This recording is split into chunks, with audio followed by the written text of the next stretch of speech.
যদি কথা দিয়ে মামাই কাম কৰি দেখুৱাই আৰু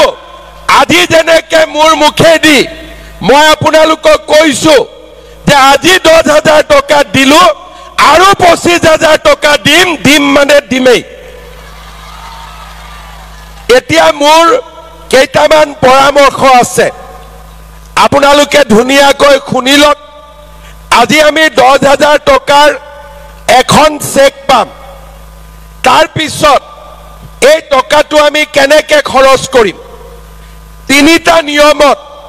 আমি এই টকাখিনি খৰচ কৰিব পাৰো 10 গৰাকীৰ গ্ৰুপ আছে যদি 10,000 টকা সকলো মহিলাই গ্ৰুপৰ একাউণ্টত দিয়ে গ্ৰুপত বিজনেছ কৰে বা ব্যৱসায় কৰে টকাটোৰ সৎ ব্যৱহাৰ হ'ব কোনোবাই ক'ব নহয় আমি গ্ৰুপত নিদিও আমি নিজে কিবা কৰিম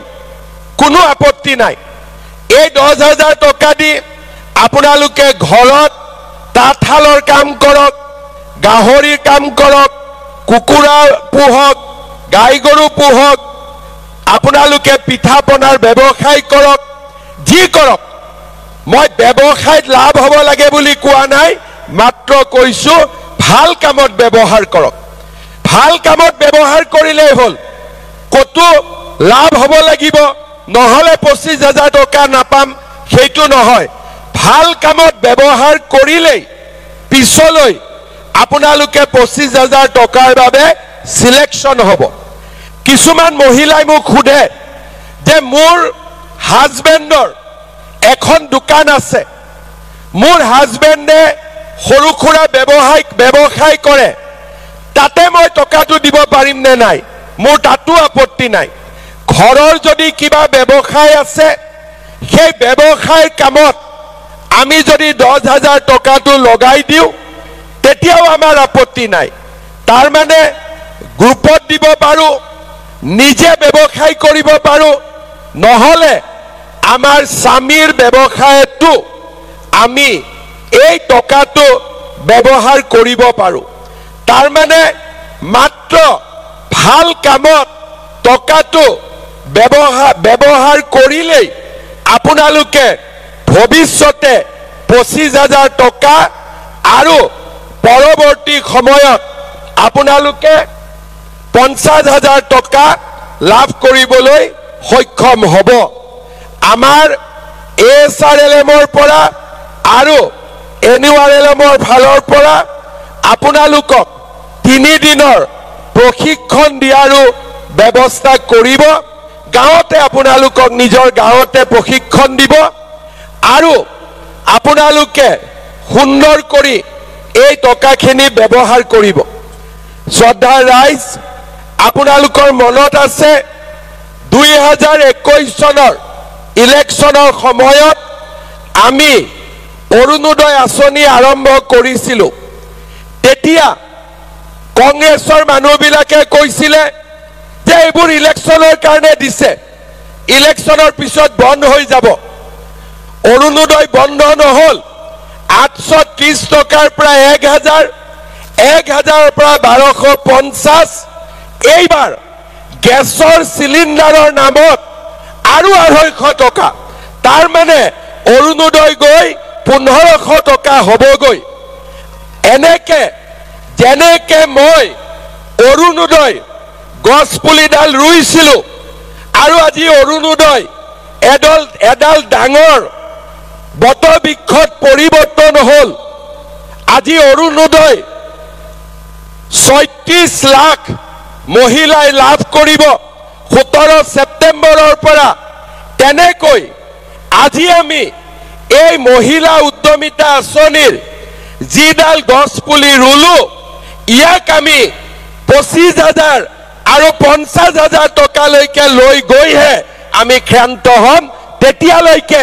আমি এই আঁচনি চলাই থাকিম আপোনালোকে মাত্ৰ আশীৰ্বাদ কৰিবনে না আশীৰ্বাদ সৰুকৈ হাত চাপৰি বজাইছে নেকি আশীৰ্বাদ কৰিবনে নাই কৰিব সঁচাই যেতিয়া আপোনালোকে লগত থাকিব তেতিয়া আমি অৰুণোদয় মহিলা উদ্যমিতা নিযুত মইনা বিনা পইচাত চৰকাৰী চাকৰি মুখ্যমন্ত্ৰীৰ আত্মনিৰ্ভৰ অভিযান আজি আমি যিমান আঁচনিৰ কাম আৰম্ভ কৰিছো কোনেও আগতে কেতিয়াও কৰিব পৰা নাছিল আৰু আপোনালোকে আশীৰ্বাদ দিলে আমি আগলৈও এই ধৰণে আপোনালোকক আগবঢ়াই লৈ গৈ থাকিম শ্ৰদ্ধা ৰাইজ আমাৰ চৰকাৰখনে অসমলৈ শান্তিৰ বাতাবৰণ আনিলে সমৃদ্ধি আনিলে আৰু এই চৰকাৰখনে যেনেকে কথা দিয়ে তেনেকে কথা ৰাখিছে আজি আপোনালোকে চিন্তা কৰক 40 লাখ মহিলাই এই উদ্যমিতা আঁচনি লাভ কৰিব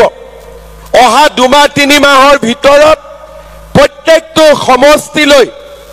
আমি যাম আৰু এই উদ্যমিতা আঁচনিৰ ধন বিতৰণ কৰিম 40 লাখ মহিলা 10,000 টকা দিলে মোক 4,000 কোটি টকা লাগিব আৰু যেতিয়া 25,000 টকা দিম তেতিয়া আমাক 10,000 কোটি টকা আমাক প্ৰয়োজন হ'ব আৰু যেতিয়া 50,000 কৈ আমি টকা দিম তেতিয়া 20,000 কোটি টকা প্ৰয়োজন হ'ব 4,000 10,000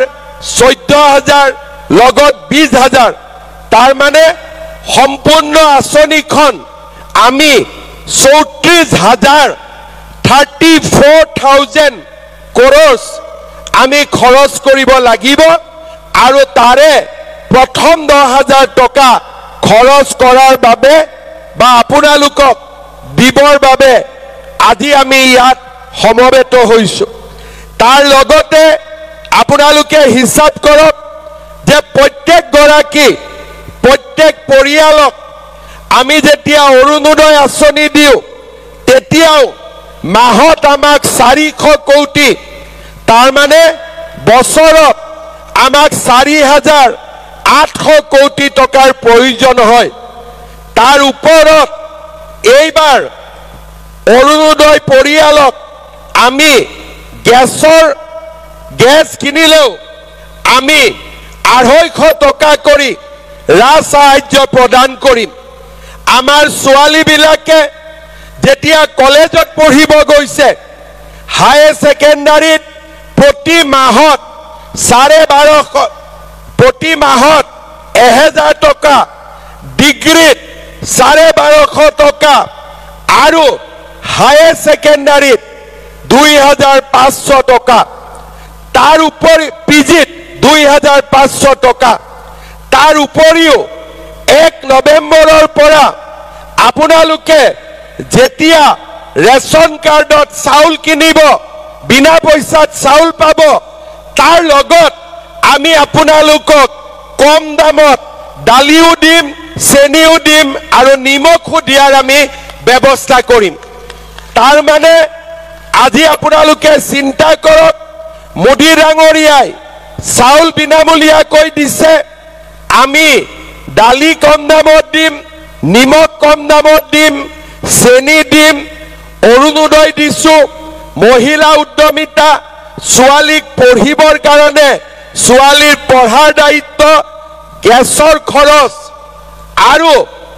অহা দিনবিলাকত আমি আপোনালোকৰ কষ্টবিলাক আৰু যাতে কমি গৈ থাকে তাৰ বাবে আমি চেষ্টা কৰি গৈ থাকিম আগতেও চৰকাৰ আছিল অসমত কোনো চৰকাৰৰ দিনত মহিলাসকলৰ বাবে ইমান কষ্ট আৰু ইমান স্কিম আগতে